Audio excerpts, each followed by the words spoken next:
নমস্কার প্রিয় শ্রীমদ্ভগবদ্গীতা অনুরাগী ভক্তবৃন্দ, আপনাদের স্বাগত জানাই আমাদের চিন্তন পর্বে। আজ আমরা আলোচনা করব শ্রীমদ্ভগবদ্গীতার একটি বহুল আলোচিত কিন্তু প্রায়ই ভুলভাবে ব্যাখ্যাত শ্লোক, সর্বধর্মান পরিত্যজ্য মামেকং শরণং ব্রজ। অষ্টাদশ অধ্যায়, শ্লোক ৬৬। এই শ্লোকটি অনেকেই এমনভাবে বোঝেন যেন শ্রীকৃষ্ণ এখানে সব ধর্ম, সব কর্তব্য, সব সামাজিক দায়িত্ব ত্যাগ করতে বলছেন। কিন্তু গীতার সামগ্রিক শিক্ষার আলোকে দেখলে বোঝা যায় এর প্রকৃত অর্থ সম্পূর্ণ ভিন্ন এবং অনেক গভীর। শ্লোকটি হল, সর্বধর্মান পরিত্যজ্য মামেকং শরণং ব্রজ, অহং তাং সর্বপাপেভ্যো মোক্ষয়িষ্যামি মা শুচ।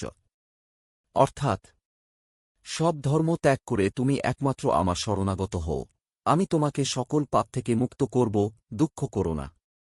এখানে প্রথমেই প্রশ্ন আসে, শ্রীকৃষ্ণ কি সত্যিই সব ধর্ম ত্যাগ করতে বলছেন? না। গীতার প্রথম থেকে শেষ পর্যন্ত তিনি অর্জুনকে বারবার বলেছেন নিজের স্বধর্ম পালন করতে, ন্যায়ের পক্ষে দাঁড়াতে, কর্মযোগে স্থিত থাকতে। তাহলে শেষ অধ্যায়ে এসে হঠাৎ সব ধর্ম ত্যাগের নির্দেশ কেন? এখানে সর্বধর্ম বলতে বোঝানো হয়েছে ধর্মের নামে গড়ে ওঠা অহংকার, আচারাসক্তি, পুণ্য পাপের হিসাব এবং বাহ্যিক আশ্রয়ের উপর নির্ভরতা। অর্থাৎ, যেসব ধারণা মানুষকে পরম সত্যের সরাসরি উপলব্ধি থেকে দূরে রাখে, সেগুলো ত্যাগ করতে বলা হয়েছে। আমার শরণাগত হও এই কথাটিও গভীরভাবে বোঝার বিষয়।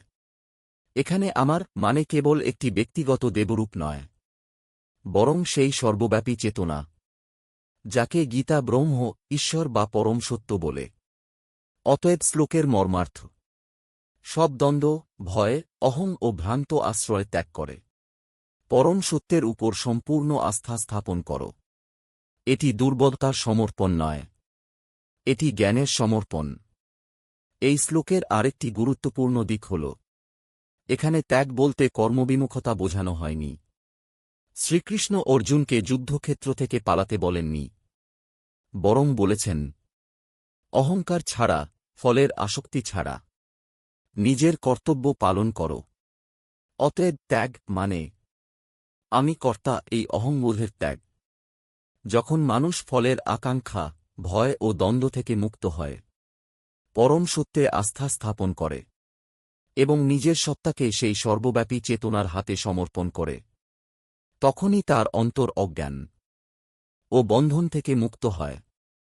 এই মুক্তিই মোক্ষ। সুতরাং সর্বধর্মান পরিত্যজ্য মানে ধর্ম ত্যাগ নয়, বরং ধর্মের বাহ্যরূপের গণ্ডি অতিক্রম করে অন্তরের সত্যে প্রতিষ্ঠিত হওয়া। এই শ্লোক আমাদের শেখায় বাহ্যিক আচার নয়, অন্তরের সমর্পণই ধর্মের চূড়ান্ত পরিণতি। যখন মানুষ নিজের অহংকার, ভয় ও দ্বন্দ্ব ত্যাগ করে, পরম সত্যের উপর পূর্ণ আস্থা স্থাপন করে, তখনই সে সত্যিকার অর্থে মুক্তির পথে এগিয়ে যায়। এই হল গীতার এই মহান শ্লোকের অন্তর্নিহিত আহ্বান।